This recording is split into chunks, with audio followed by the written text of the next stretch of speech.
পুঁথিগত বিধির উপরে গণতন্ত্রের বিকাশ নির্ভর করে না। গণতন্ত্র বিকশিত এবং শক্তিশালী হয় প্রতিদিনের কার্যক্রমে, আচরণে এবং চর্চায়।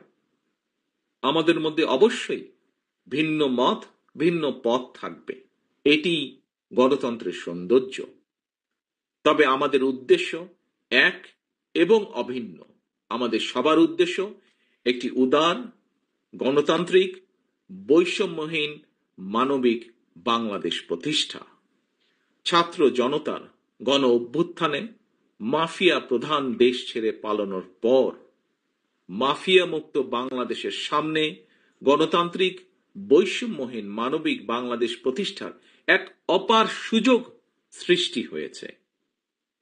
পলাতক স্বৈরাচার এবং তাদের দোসরদের ষড়যন্ত্র কিংবা বাংলাদেশের পক্ষের গণতান্ত্রিক শক্তির মধ্যে অযাচিত ভুল বোঝাবুঝির কারণে যাতে একটি গণতান্ত্রিক, বৈষম্যহীন, মানবিক বাংলাদেশ প্রতিষ্ঠার সুযোগ এবং সম্ভাবনা হুমকির বা সম্মুখীন না হয়, এ ব্যাপারে আমাদের সবাইকে অত্যন্ত সতর্ক থাকতে হবে।